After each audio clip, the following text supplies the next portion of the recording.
नमस्कार दोस्तों।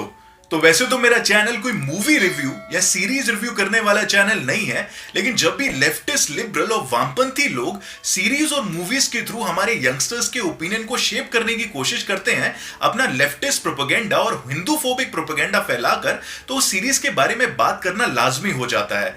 तो थोड़े दिन पहले ही अमेज़न प्राइम पे एक सीरीज लॉन्च की गई जिसका नाम है पाताल लोक। इसको प्रोड्यूस किया है अनुष्का शर्मा ने, और इस सीरीज के अंदर वो सारे इंग्रेडिएंट्स हैं जो लेफ्टिस्ट, लिबरल्स और कम्युनिस्ट लोगों के चेहरों पर मुस्कान ला देंगे, क्योंकि इस सीरीज के हिसाब से दुनिया भर के सारे रिलीजन एट पीस हैं, शांति प्रिय हैं, सिर्फ एक रिलीजन को छोड़ के, जो है हिंदू रिलीजन। इस सीरीज के हिसाब से हिंदू लोग एग्रेसर होते हैं, वायलेंस करने में विश्वास रखते हैं, और सारा रेसिज्म और भेदभाव हिंदू कम्युनिटी ही फैलाती है। इस सीरीज के हिसाब से हिंदू कम्युनिटी ही दक्यानूसी है, हिंदू कम्युनिटी ही सुपरस्टिशियस है, और सारी दिक्कतें हिंदू धर्म के अंदर हैं। काश ये लेफ्टिस्ट सीरीज मेकर कभी कोई ऐसी वेब सीरीज भी बना पाए जिसके अंदर दूसरी कम्युनिटी के अंदर जो दक्यानूसी विचारधारा है या फिर सुपरस्टिशन है उसके बारे में भी बातचीत कर पाए। लेकिन वो वेट, ऐसी सीरीज अगर उन्होंने बना दी तो उनकी सीरीज तो रिलीज भी नहीं हो पाएगी। वहीं सीरीज के अंदर यह भी दिखाया गया है कि आज के भारत में कितनी बुरी तरीके से मुसलमानों के साथ भेदभाव हो रहा है। हिंदू मेजोरिटी भारत के अंदर मुसलमानों को रहने में और काम करने में कितनी ज्यादा परेशानी आ रही है। वहीं हद तो तब हो गई जब इस सीरीज में यह दिखाया गया कि आजकल कुछ मुस्लिम्स अपने बच्चों को नॉन मुस्लिम्स बनाकर बड़ा कर रहे हैं, क्योंकि उनको डर है कि एग्रेसिव हिंदूस उनके बच्चों को आकर लिंच ना कर दें। वहीं एक और नैरेटिव जो इस सीरीज में चलाने की कोशिश की गई है वो ये है कि आज के भारत के अंदर पत्रकारों को अपनी बात रखने की इजाजत नहीं है, उनका फ्रीडम ऑफ एक्सप्रेशन खतरे में है और इंटॉलरेंस बढ़ता जा रहा है। अब मुझे समझ में नहीं आता कि कई पत्रकार तो रोजाना प्राइम मिनिस्टर मोदी को और अमित शाह जी को गाली देते रहते हैं, उनके खिलाफ बयानबाजी करते रहते हैं, और साथ में उनके मरने की मनोकामनाएं भी करते रहते हैं ट्विटर या फेसबुक पर पोस्ट डाल के। उसके बाद भी इन पत्रकारों पर कोई कार्रवाई नहीं की जाती है। अगर इन लिबरल्स को असली इंटॉलरेंस देखनी है तो एक बार वेस्ट बंगाल के चीफ मिनिस्टर या वेस्ट बंगाल की गवर्नमेंट को क्रिटिसाइज करके तो दिखाएं, क्योंकि वेस्ट बंगाल के अंदर तो अगर आप चीफ मिनिस्टर के ऊपर एक फनी मीम या फनी कार्टून तक शेयर कर देते हैं तो आपको जेल की सलाखों के पीछे जाना पड़ सकता है। वहीं लेफ्टिस्ट सीरीज मेकर ने सीरीज के थ्रू अपने उस काम को भी अंजाम देने की कोशिश करी जो इनके मास्टर्स यानी कि ब्रिटिशर्स भी काफी सालों तक भारत में करते आए, यानी कि हिंदुओं को हिंदुओं के खिलाफ भड़काने का, जात पात के नाम पर उनके बीच में घृणा फैलाने का, साथ में हिंदुओं को डिवाइडेड रखने का। इस सीरीज में दिखाया गया है कि जितने भी क्रिमिनल्स या फिर गलत काम करने वाले लोग हैं वो पूजा पाठ में बहुत विश्वास रखते हैं। साथ में जिस जगह को क्रिमिनल एक्टिविटीज के लिए चूज किया गया वो थी चित्रकूट, जहां पर प्रभु श्री राम ने करीब 14 में से 11 साल अपने वनवास के काटे। मतलब हिंदुओं के लिए ये जगह बहुत महत्वपूर्ण है। तो एक तरह से देखा जाए तो इस पूरी सीरीज में हिंदुओं को और हिंदुओं की आस्थाओं को डिमोनाइज किया गया है। चलिए इन सारी चीजों को एक एक करके समझने की कोशिश करते हैं। तो सीरीज में दिखाया गया है एक लिबरल गैंग का पत्रकार जिसको अपने ओपिनियन देने की वजह से ट्विटर पर धमकियां मिलती हैं और हिदायतें दी जाती हैं पाकिस्तान जाने के लिए।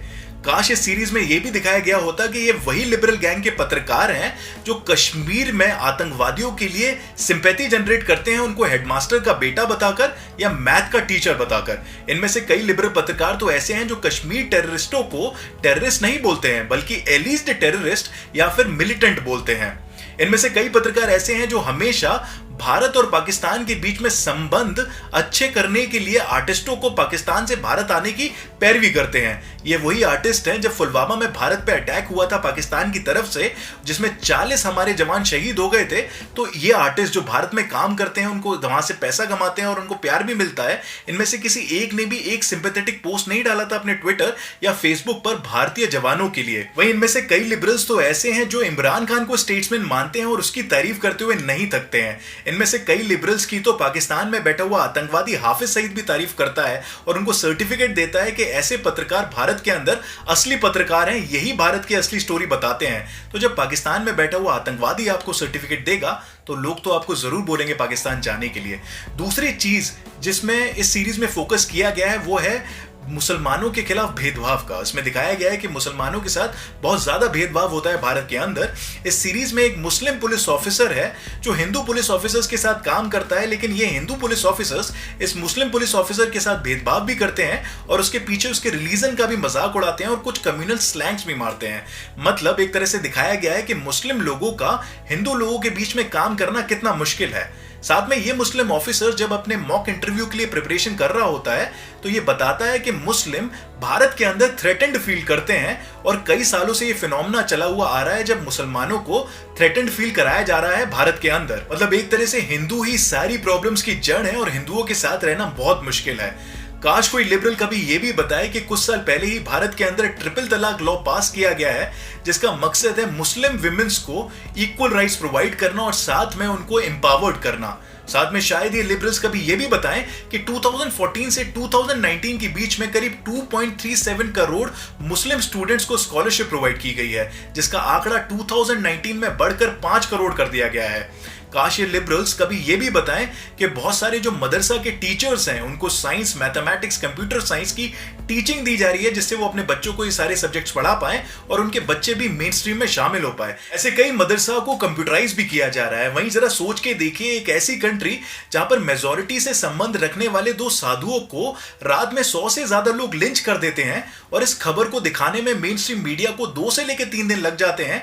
उस कंट्री में तो हिंदुओं को थ्रेटेंड फील करना चाहिए क्योंकि हिंदुओं को लगेगा कि उनके साथ अगर कोई घटना हो जाती है तो ना तो कोई न्यूज़पेपर उसके बारे में छापेगा, ना न्यूज़ मीडिया उसके बारे में दिखाएगी, ना डिजिटल प्लेटफॉर्म में उसके बारे में चर्चा होगी। वहीं ऐसा ही कोई हादसा किसी दूसरे कम्युनिटी के इंसान के साथ हो जाता है तो यकीन मानिए 100 कैमरे स्पॉट पर हाजिर हो जाएंगे।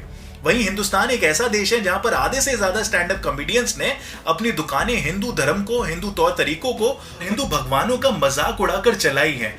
ऐसे हिंदुओं को इस सीरीज में इंटॉलरेंट बताया जा रहा है। ऐसे स्टैंड अप कॉमेडियंस अगर दूसरी कम्युनिटीज पर या उनके रिलीजन पर थोड़ा बहुत मजाक कर दें तो उनको पता चल जाएगा कि असली इंटॉलरेंस क्या है। वहीं इस सीरीज में तीसरा प्रोपेगेंडा जो परोसा गया है वो है ब्राह्मणों के खिलाफ नफरत। इस सीरीज में दिखाया गया है एक ब्राह्मण नेता जो दलितों के कल्याण की बात तो करता है लेकिन असलियत में ऐसा नहीं होता है। वो दुनिया के सामने दिखाता है कि वो दलितों के साथ खाना खाता है लेकिन पीछे जाके वो गंगा जल से नहाता भी है।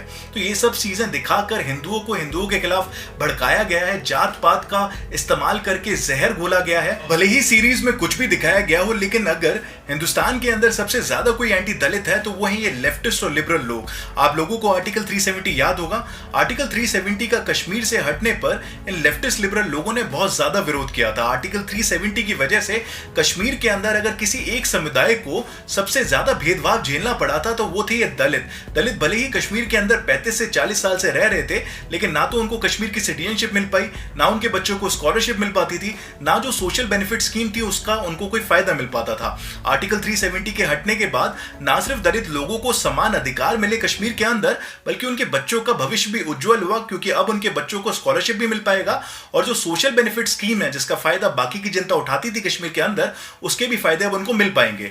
वहीं अगर बात की जाए सिटीजनशिप अमेंडमेंट एक्ट की तो इस सिटीजनशिप अमेंडमेंट एक्ट का भी विरोध किया है इन लेफ्टिस्ट लिबरल लोगों ने। इस सिटीजनशिप अमेंडमेंट एक्ट से जिन रिफ्यूजीज का फायदा होगा उनमें से ज्यादातर लोग दलित हैं जो पाकिस्तान या फिर बांग्लादेश से भारत आए हैं और जिन पर हर रोज हिंसा होती थी पाकिस्तान या बांग्लादेश के अंदर। इन सारी चीजों से पता लगता है कि ये लेफ्टिस्ट और लिबरल लोग कितने ज्यादा एंटी दलित हैं।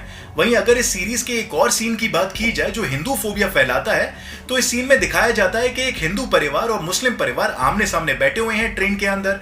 हिंदू परिवार की एक सदस्य यानी कि महिला मुस्लिम्स को देखकर अपना मुंह बना लेती है और साथ में इस मुस्लिम परिवार के एक सदस्य को कुछ लोग लिंच कर देते हैं इस गलतफहमी में कि वो बीफ खा रहा होता है। जो लोग उसको लिंच करते हैं वो थोड़ी देर पहले ही जय श्री राम के नारे लगा रहे होते हैं। मतलब एक तरह से एक प्रोपेगेंडा परोसने की पूरी कोशिश की गई है कि जय श्री राम के जो लोग नारे लगाते हैं वो या तो क्रिमिनल्स होते हैं, बुरे लोग होते हैं या फिर लिंच करने वाले लोग होते हैं। मतलब लेफ्टिस्ट लोग एक तरह से चाहते हैं कि जो आज का यूथ है उसके सामने हिंदू धर्म को पूरी तरह डिमोनाइज किया जाए और साथ में इस यूथ के दिमाग में ये डाल दिया जाए कि जब भी जय श्री राम के नारे वो सुने तो अपने दिमाग में एक पिक्चर क्रिएट करें कि बहुत सारे हिंदू लोग तलवारें लहराते हुए गुस्से में दूसरी कम्युनिटी पे हिंसा करते हुए नजर आ रहे हों। मतलब जय श्री राम को सीधे सीधे हिंसा से जोड़ दो। वहीं सीरीज के अंदर नेपाली लोगों पर भी काफी रेसिस्ट कमेंट किए गए हैं जो कि गलत है। ऐसे कई और छोटी मोटी हिंदू फोबिक बातें इस सीरीज में और भी दिखाई गई हैं। अगर उन सारी बातों को मैं मेंशन करूंगा तो ये वीडियो 20 मिनट से भी ऊपर हो जाएगा। तो चलिए आज का वीडियो यहीं पर समाप्त करते हैं। अगर आपको आज का वीडियो पसंद आया हो तो चैनल को सब्सक्राइब कर दें, वीडियो को लाइक कर दें और साथ में अपने दोस्तों के साथ इस वीडियो को आप शेयर भी कर सकते हैं। वहीं अगर आपको नोटिफिकेशन चाहिए तो बेल आइकन को जरूर दबा लें क्योंकि हम ऐसी वीडियोस लाते रहते हैं। नमस्ते, जय हिंद।